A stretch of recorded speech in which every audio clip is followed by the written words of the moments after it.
Waktu berlalu tanpa terasa. Hari kelahiran Naura sudah semakin dekat. Wanita muda itu sering dilanda rasa cemas. Untung saja Alina selalu saja menghibur dan memberikan semangat kepada sang menantu. Begitu juga dengan Aksa. Sebenarnya dia juga sama dengan Naura, cemas dan takut. Maklum ini adalah pengalaman pertama dia, tapi dia tak mau memperlihatkan kecemasannya, tak ingin menambah stres pada Naura. Pagi harinya, Naura masih bergelung di bawah selimut. Rasa malas melanda tanpa kenal waktu. Kadang rajin bisa bangun tepat waktu, tapi lebih sering malasnya. Bahkan akhir-akhir ini, Naura semakin merasakan tubuhnya mudah lelah. Padahal dia tak pernah mengerjakan apapun di rumah besar ini. Ada Mbak Sri dan Mama Alina yang selalu siap sedia dirabutkan. Naura tak mendapati sang suami di sebelahnya. Mungkin pria itu sedang mandi. Dengan penuh perjuangan, wanita berburu buncit itu bangun dan meraih gaun tidur yang tergeletak di bibir ranjang. Hampir tiap malam keduanya tak pernah absen memadu cinta, karena hanya dengan cara itu membuat mereka bisa lebih slow dan tak stres lagi. Naura ingin menurunkan kakinya ke lantai saat tiba-tiba perutnya seperti ditusuk benda tajam. Begitu sakit dan tembus hingga ke punggung. Aus. Naura yang baru saja memakai gaunnya mengerjakan bibir ranjang. Saat rasa sakit tiba-tiba menyerang, wanita itu meringis menahan sakit yang menyerang. Ingat petunjuk dokter. Dia segera mengambil napas penuh dada lalu mengembuskan nafasnya dengan pelan-pelan. Sudah bangun, Yang? Tanya Aksa yang baru saja keluar dari kamar mandi. Pria itu tampak mengusap rambutnya yang basah dengan handuk bersih warna putih. Iya mas, mau ke kamar mandi. Lirih Naura. Dia berdiri dengan pelan saat rasa sakit mendadak hilang. Mungkin tadi kontraksi palsu. Bisa hilang timbul tanpa apa-apa. Ayo aku bantu. Aksa mendekati sang istri dan membantu wanita yang sudah susah buat bergerak itu bangun. Setelah itu menuntun ke kamar mandi. Sudah mas, kamu tunggu di luar saja. Naura mendorong tubuh sang suami agar keluar dari kamar mandi. Tentu saja dia malu jika buang air di tangga sang suami di dalam. Enggak apa-apa yang, aku tunggu di dalam. Nanti kamu tiba-tiba butuh aku. Enggak bingung teriak, Aksa kekeh mau di dalam. Mas, ayo keluar, ini udah di ujung. Pekik Naura. Kesal sendiri dia menghadap suaminya yang super itu. Au, Naura kembali diserang rasa sakit. Dia mencengkeram tangan sang suami yang sejak tadi masih menggenggamnya.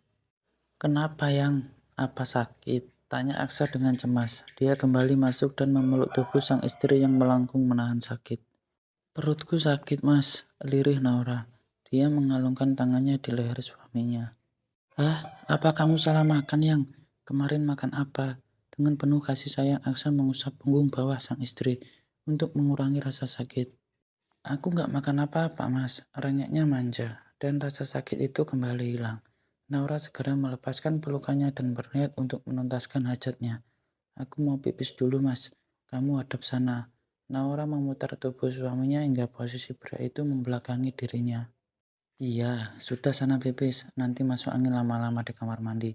Aksa patuh. Dia menunggu sang istri yang tengah buang air kecil. Padahal dia sendiri masih memakai handuk saja untuk menutupi tubuhnya bagian bawah. Sudah yang? Tanya Aksa saat mendengar gemericik air di belakangnya. Mas, ini... Naura gemetar, membuat Aksa harus membalik tubuhnya agar bisa menatap sang istri. Ada apa yang? Perutmu sakit lagi? Panik Aksa mendekati sang istri yang malah mematung menatap ke arah celana dalam yang dia lepas. Mas, ada flek merah dan sedikit lendir di sidi yang aku pakai tadi. Mata Naura berkaca-kaca. Apa sudah waktu dia berjuang untuk melahirkan dan buah hatinya? Apa yang? Flek? Aksa ikut menatap objek yang tengah dipegang istrinya. Ini gimana yang? Apa kita perlu ke dokter? Aku takut kalian kenapa-napa. Aksa sontak berlari keluar. Dia ingin cepat memakai baju dan membawa sang istri ke dokter. Mas, kenapa aku ditinggal? Lirih Naura. Dia sontak memasukkan sidi yang sudah kotor itu ke dalam keranjang pakaian kotor di pojok kamar mandi. Tertatih-tatih wanita berperut besar itu keluar dari kamar mandi. Sampai di luar dia melihat suaminya sudah memakai celana jeans panjang dan kaos polos putih. Astaga yang, maaf. Aku lupa kamu masih di kamar mandi. Aku panik yang. Aku ambil baju buat kamu ya. Kita akan segera ke dokter. Aksa bergegas mencari gaun yang nyaman dan bersih untuk sang istri. Setelah itu membantu Naura untuk berganti baju, nggak pakai sidiang. Nggak usah mas, nanti di sana juga dilepas. Tas hitam besar itu jangan lupa dibawa mas, ingat Naura. Tas yang mana? Yang berisi baju buat bayi dan aku mas, kita akan bawa. Loh, kenapa? Tanya Aksa dengan polosnya. Sepertinya aku akan melahirkan mas, coba nanti tanya dulu sama mama. Naura kembali merengek saat rasa sakit kembali menyerang. Apa yang melahirkan? Aksa panik seketika. Jantungnya berdegup kencang, nafas bahkan tersengal-sengal. Padahal bukan dia yang akan berjuang melahirkan dua buah hatinya. Tapi kenapa dia yang jadi panik dan takut? Keringat dingin muncul di sepanjang kulitnya. Au! Naura meringis sembari menggigit bibirnya. Rupanya sakit yang berdarah begitu dahsyat, hingga wanita itu sampai memerah wajahnya. Yang, gimana? Sakit lagi ya? Aku panggil mama dulu ya, Yang. Mata Aksa sampai berkaca-kaca. Dia ikut merasakan bagaimana kesakitan sang istri. Dalam hati, dia berjanji tidak akan menghamili Naura lagi. Dalam hati Radis pasti berkata dusta. Enggak usah mas, ayo tuntun aku keluar mas, lirih Naura. Saat rasa sakit kembali menghilang, sungguh sangat nikmat sekali rasanya. Ternyata begini perjuangan para ibu yang akan mengantar buah hati mereka melihat dunia untuk pertama kalinya. Ayo, pelan-pelan ya sayang. Apa mau aku gendong saja biar cepat? Tawar Aksa. Apa mas yakin kuat gendong aku? Kuat yang. Aku gendong ya. Enggak usah, biar nanti lahirannya cepat mas. Tolak Naura. Keduanya keluar dari kamar dengan pelan. Bahkan tas yang sedianya akan dibawa belum sempat terbawa. Ma. Aksa langsung saja berteriak begitu sampai di luar. Telinga Naura sampai berdengung karena sang suami berteriak tepat di sebelah telinganya. Mas, jangan kenceng-kenceng, protes Naura. Ma, Aksa kembali berteriak. Dia sudah tak bisa lagi bersabar. Ada apa sisa? Teriak-teriak macam di hutan saja. Alina muncul dari dapur, memakai daster batik lengan panjang. Rupanya wanita itu tengah membantu Sri membuat sarapan. Ini istriku. Aksa terbata-bata. Ada apa? Gemas Alina. Bahkan wanita itu tengah memegang pisau dan bawang putih di tangannya. Tolong pisaunya dibuang Jangan menakutkan seperti itu. Aksa bergidik ngeri. Ada apa sih? Loh nak, kenapa meringis begitu? Wajah kamu juga pucat. Apa kamu akan melahirkan? Tebak Alina. Sepertinya perutku sakit dari tadi dan sudah ada flek dan lendir di sidi Rara tadi. Lirih Naura. Hah? Cucu mama mau lahir? Ya Tuhan, bagaimana ini? Papa. Alina ikut panik. Dia segera berlari mencari suaminya. Aksa dan Naura hanya bisa saling pandang.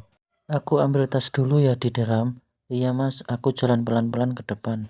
Iya sayang, Aksa kembali masuk kamar dan Naura melangkah pelan ke depan. Sayang, ayo kita ke mobil, biar papa nanti yang nyetir. Alina membantu Naura untuk menuju ke mobil. Tampak Winata juga ikut menyusul mereka. Bahkan pria itu sudah memakai setelan kerja lengkap. Ayo duduk yang nyaman, jangan panik ya. Tarik nafas panjang lalu dihembuskan pelan-pelan. Alina memberikan instruksi dan semangat. Wanita itu bahkan duduk di sebelah sang menantu. Ayo pak, cepat jalan. Menantuku sudah kesakitan ini. Titah Alina saat Winata tak juga menjalankan mobilnya. Nanti saat ditanya dokter, suaminya mana? Mau jawab apa? Kesal Winata. Loh, mana Aksana? Alina bingung. Masih mengambil tas tadi. Tampak Aksa berlari keluar dari rumah dengan semua tas yang cukup besar. Sudah sejak 1 minggu yang lalu mereka mempersiapkan baju untuk melahirkan Naura di buah hatinya. Loh, mama kenapa di belakang? Aku suaminya protes Aksa saat melihat Alina yang sudah duduk manis di sebelah Naura. Pria itu masih mematung di sebelah pintu. Aduh, ini sudah urgent. Kamu kenapa masih saja banyak protes? Ayo cepat duduk di depan. Kasihan menantu mama sudah sangat kesakitan. Herdik Aksa. Mau tak mau Aksa mengalah. Dia duduk di sebelah sang papa. Sementara tas pakaian sudah dimasukkan ke dalam bagasi mobil. Biar aku saja yang nyetir, tawar Aksa. Yakin bisa nyetir? Sudah biar papa saja. Kamu persiapkan hati dan raga untuk menemani dan memberi semangat pada istrimu di ruang bersalin nanti. Iya, Pak. Winata mulai melajukan mobilnya dengan kecepatan sedang karena tak mau membahayakan keselamatan mereka semua. Lebih baik lambat asal selamat. Ma, sakit ma, rintih Naura. Tanpa canggung dia memeluk tubuh sang mertua, sambil meringis menahan rasa sakit yang begitu kuat menyerang. Rasanya bahkan sudah tembus hingga ke punggung. Iya sayang, sabar ya. Rara wanita kuat, Rara wanita hebat. Sebentar lagi akan bisa memeluk buah hati kalian. Sabar ya sayang. Air mata Alina lurus seketika. Dia bisa merasakan bagi kesakitan yang tengah dirasa Naura. Dia juga pernah mengalami beberapa puluh tahun yang lalu saat akan melahirkan Aksa ke dunia ini. Yang sabar ya. Kamu Momi yang hebat, Momi yang kuat. Aksa menghadap ke belakang. Dia meraih tangan sang istri yang tengah memeluk tubuh Alina, meremas dengan lembut jemari yang sudah berkeringat itu. Iya mas, Pa, ayo lebih cepat lagi. Putriku sudah sangat sakit. Hadik Alina pada sang suami. Iya, Ma. Jangan panik. Ini juga lagi macet jalannya. Winata bersabar. Walau sebenarnya dalam hati dia juga ikut merasa cemas. Tapi sebisa mungkin dia menyembunyikannya. Jika semua panik, akan jadi apa menantunya nanti? CK. Alina berdecak. Mata wanita yang bahkan tak sempat mengganti dasternya itu menatap keluar ke jendela. Memang jalan tengah dapat berayat. Karena saat ini para pekerja atau anak sekolah tengah berangkat ke tujuan masing-masing. Sabar, Ma. Aksa ikut menenangkan sang mama. Walau hatinya sudah berdegup tidak karuan, perutnya juga ikut mulas. Bagaimana nanti di dalam ruang bersalin jika sekarang saja dia sudah stres duluan? Ayo sayang, kamu harus kuat ya. Bisik Aksa tepat di telinga Naura. Setelah menempuh perjalanan selama 30 menit, akhirnya mereka sampai juga di rumah sakit. Naura segera dibawa ke ruang pemeriksaan lebih dahulu untuk melihat apakah memang sudah waktunya melahirkan atau sekedar kontraksi palsu. Ternyata Naura sudah pembukaan 7 dan wanita itu segera dibawa ke ruang bersalin. Aksa terus memberikan semangat dan juga dukungan sejak sang istri masuk ruang bersalin. Tarik nafas yang panjang ya Bu. Setelah itu mengejan. Jika sudah terasa seperti akan buang air besar, seperti itu kira-kira instruksi sang dokter. Mas, aku nggak sanggup lagi mas, rintih Naura dengan keringat yang sudah bercucuran. Dada Aksa bak dihantam palu godam, mendengar ucapan sang istri yang lemah itu. Sayang, ayo, kamu wanita kuat, kamu wanita hebat. Semangat ya sayang, bisik Aksa dan dia mengecup kening sang istri dengan lembut.